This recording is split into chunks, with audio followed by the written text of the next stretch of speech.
Cinemassacre's Monster Madness. Screams not on screen.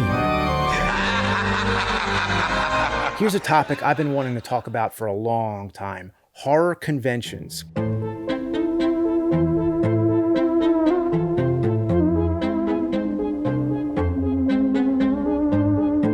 They don't necessarily happen around Halloween. They could happen any time of year. But whenever you step into one of these places, it always feels like Halloween, like it transcends time.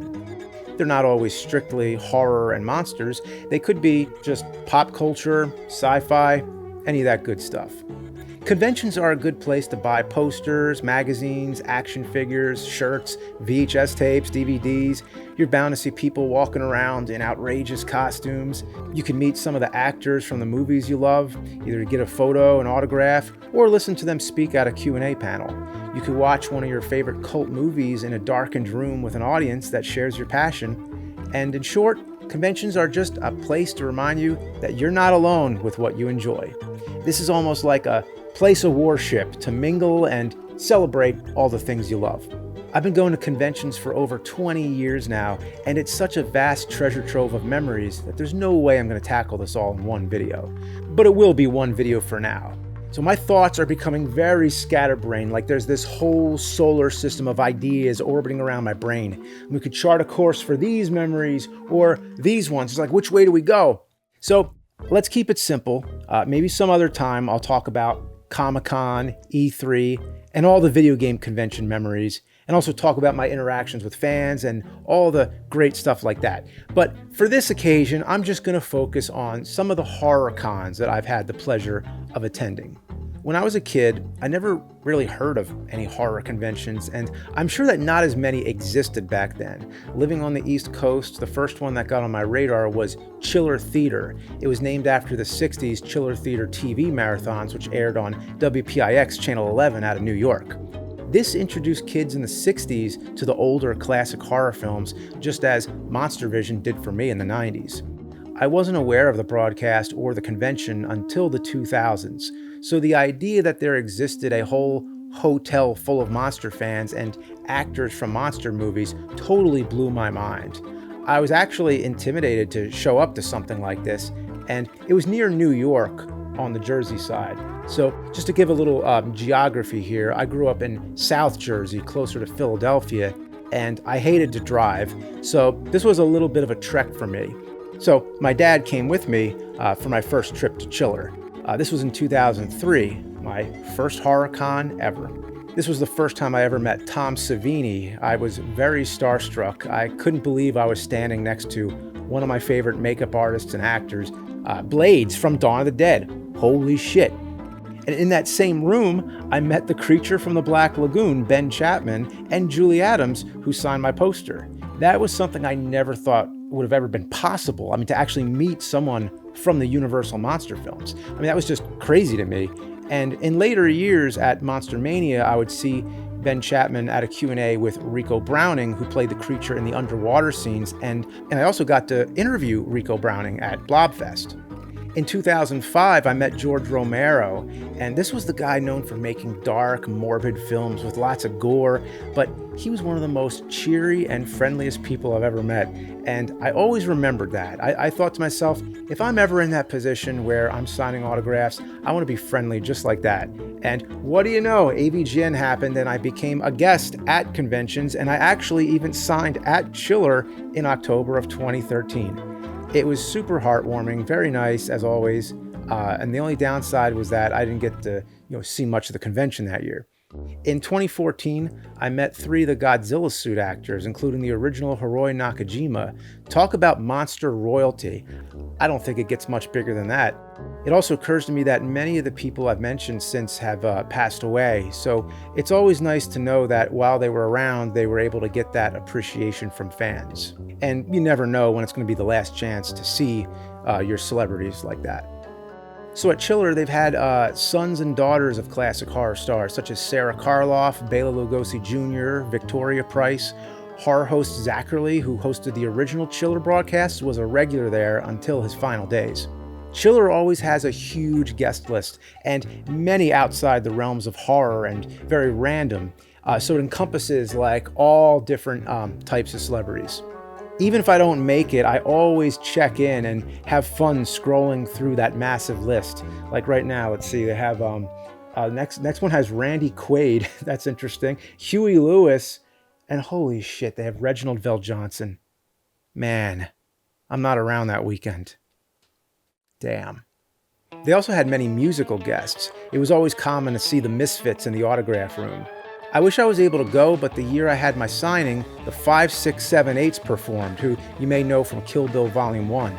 They don't even normally do many shows in the United States. And some interesting trivia, in 2006, Bobby Boris Pickett was there performing Monster Mash for his final time as he passed away the following year. Chiller has been going on for over 35 years and runs like clockwork.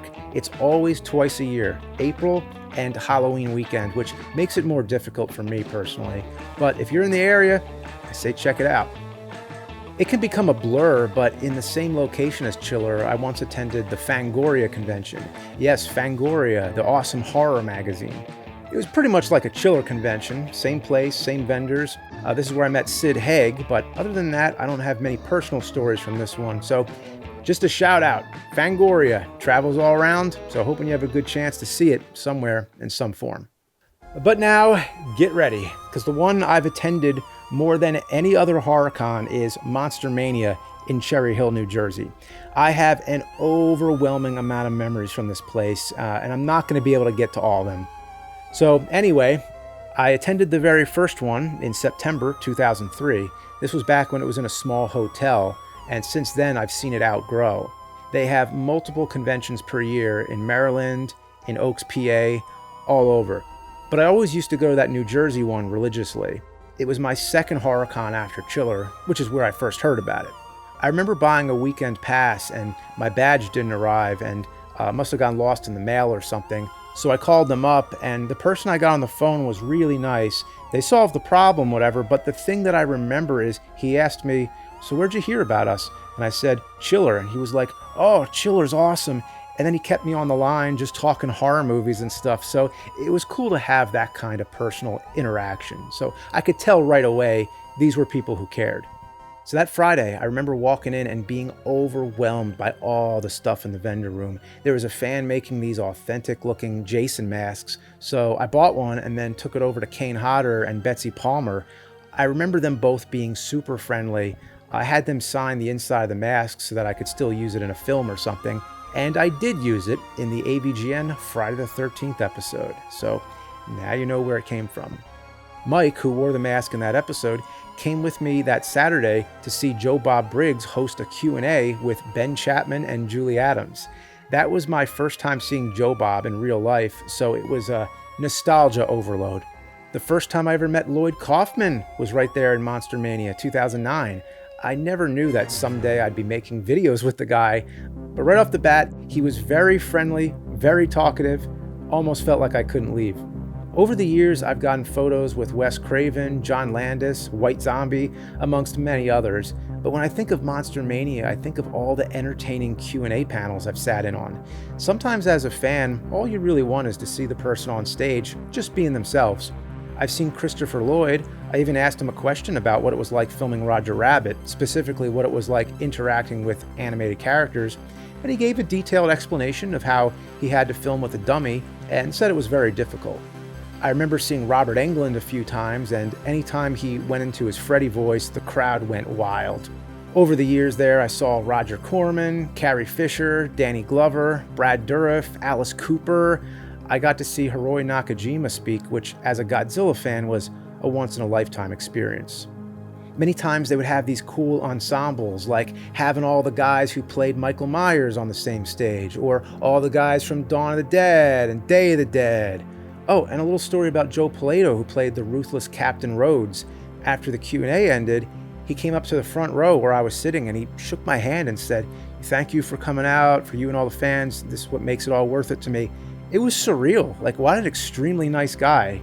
That totally went beyond anything expected. It's always nice to see when they're nothing like their character. Sometimes these Q&As can be extra riveting. It all becomes a blur, but many times they would have Kane Hodder in combination with other slasher icons like Gunnar Hansen from Texas Chainsaw, Tony Todd from Candyman, or Dick Warlock from Halloween. But there's one time they had Doug Bradley, Pinhead from Hellraiser, and somebody asked them who would win in a fight, Jason or Pinhead, and then jokingly they threw down. And I just remember Kane saying that Pinhead is a little bitch, and the room roared with laughter. So it's little moments like that go a long way. It's nice to see the guests having fun. I've seen Malcolm McDowell a few times, and his Q&As were like stand-up comedy acts. He was in full performance. He was telling crazy stories from Clockwork Orange, and he did Singing in the Rain live. He was full of energy and nonstop wit. I mean, it was very impressive. I was wondering what it was like for you to beat the hell out of Captain Kirk. I loved every minute. Warwick Davis, best known as Willow, Wicket the Ewok, and Leprechaun, was another one I can't forget. I wish there existed video of these type of things, but all I remember is that he was very kind. He told lots of funny stories, and he enjoyed doing the Leprechaun voice. Fans would request certain lines, and he would perform them, and everybody would laugh and cheer, and it was just a lot of fun. Tyler Mane, who played Michael Myers in the Rob Zombie reboot of Halloween, was also very entertaining. This was in May 2007. The movie wasn't out yet, but he was promoting it, and say whatever you will about the movie, he did an amazing job at selling it. He told lots of great stories, but just enough so that he didn't spoil the movie. So when asked a question, he would reply with a pause and then say, yes, or 2 words, Rob Zombie. Or he'd say, you'll just have to wait to see the movie. So someone asked him, how does Michael Myers catch people when he walks so slow? And he said, I'll show you. And then started walking toward the person. He's like, you better get up and run. You better go. Dude, everybody was going nuts. We were watching Michael Myers stalk somebody live. After the panel was over, I was so hyped to see that movie. And when I saw it, well, it wasn't everything I hoped. The strangest guest by far was Crispin Glover in 2007. He showed some really disturbing film that I wish I could forget, and did a live performance type of thing before the Q&A. And it's one of those type of experiences where you just had to be there. I can't explain it, and I don't even want to. Overall, it was just weird mannerisms, like weird vibe, just a really bizarre character to witness. And that's the thing. Is he a character or is it just him? I don't know. Bruce Campbell is always known for his hilarious Q&As. I've seen him a few times, at least once at Monster Mania. His dry humor is so well known that fans would set him up. They'd ask a stupid question just to hear a smart-ass response. Bruce is very sarcastic, sometimes cynical, but he also has lots of good stories to share and genuine stuff to say. One time I remember somebody asked him, do you regret being in Congo? And he said, no, why? The check cleared. Just so many good laughs. But if I had to single out one more Q&A, it would be R. Lee Ermey, the sergeant from Full Metal Jacket. This must have been in 2005. He comes into the room and starts shouting orders, demands everybody to stand up, and then he goes into his whole sergeant speech. Like, you're all a bunch of civilian pieces of shit. It was literally like being in the movie. It was amazing. And having been a real drill instructor in the Marines, he had many fascinating stories to tell. He struck a fine balance where, he kept the whole tough guy persona, but he also had a very great sense of humor. I wish there existed video of these type of things, but a lot of it happened before iPhones, so it all lives up in here. And it was never my instinct to go around recording everything. I just experienced it, and sometimes that's for the best. Watching movies at Monster Mania was always a tradition, though it's something I did more in the early days. The first Monster Mania was my first time seeing Rocky Horror in a room full of people. It was pretty wild. I remember seeing Monster Squad and being impressed by how many times it would get a laugh and how much fun it was to have that shared experience. It was a good reminder that movies can be a lot better with a crowd. I saw the Chiodo brothers introduce Killer Clowns from Outer Space, and then during the movie, there was a bunch of popcorn and cotton candy that exploded onto the audience. It was well timed with the movie, and it felt great to be part of that interactive experience. So when it comes to musical acts, the night that always stuck out to me was that first Monster Mania. There was a Black Sabbath cover band called After Forever, followed by a supergroup made up of members of Alice Cooper and Blue Oyster Cult. It was an amazing show in a small room up close, which is how it's always best. I can tell you the vendor room at Monster Mania has been a big source of all the DVDs and media that you see in my room. I mean, that's where I first found the producer's cut of Halloween 6 on a low-quality DVD before it was finally released officially. Before the days of YouTube, that's where I would find bootleg recordings of concerts I've been to. It was weird seeing an event recorded that you were at, like stepping into a time machine, and then seeing how close it was to your memory. I don't actively buy physical media as much anymore. I used to buy posters too until I ran out of wall space. I even used to buy those Screen Classic monster figures. But even though I've slowed down on collecting, I'll always remember Monster Mania as helping me keep my passion for that kind of stuff. I've been to this convention too many times to count, but judging from the amount of programs I've kept, the number is close to 20. Another convention that's been going on as far back as I can remember is Monster Bash. This is in the Pittsburgh area of Pennsylvania, which is George Romero's old stomping grounds. Long drive for me. It's usually in June, but they have multiple events per year. Definitely worth checking out.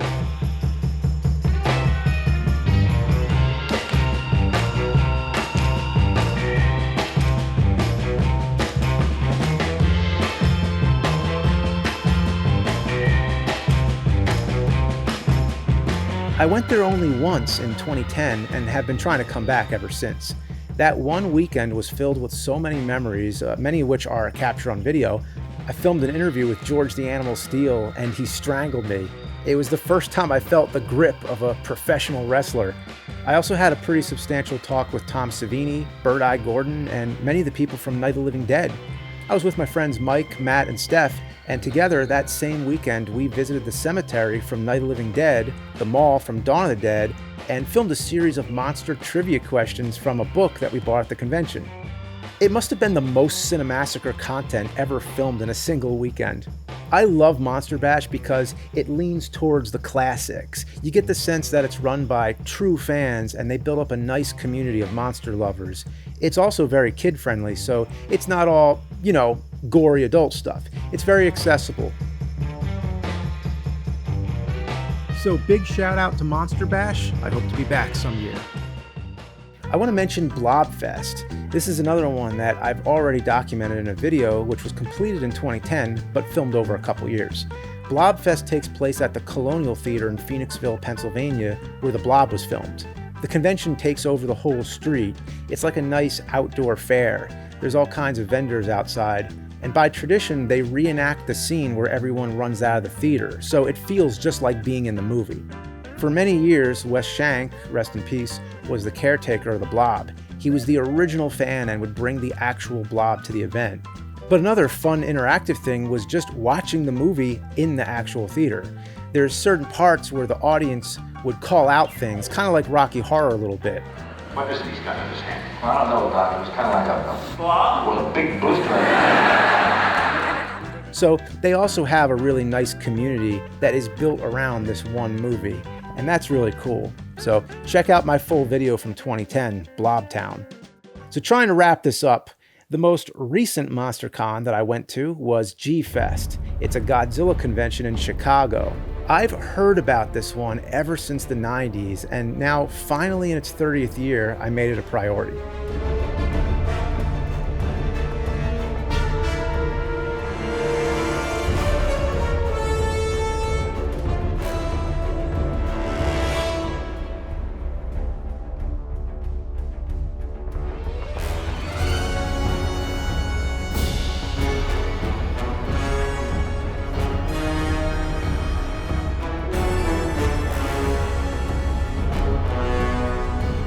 It's everything it was hyped to be.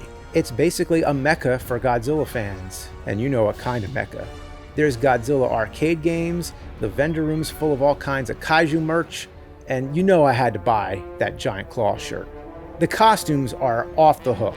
There's me, Doug, and Justin with two Godzillas and a smog monster. There's tons of elaborate kaiju suits and many props and other crafts that fans are working on. If you go, make sure to check out Dojo Studios, where you can walk into a room and actually see a kaiju movie being filmed.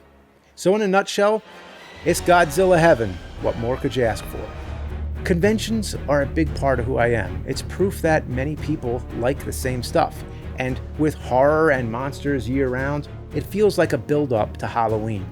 So hope you get to check out one of these conventions wherever in the world it may be. And even better, hope to maybe see you at one of them.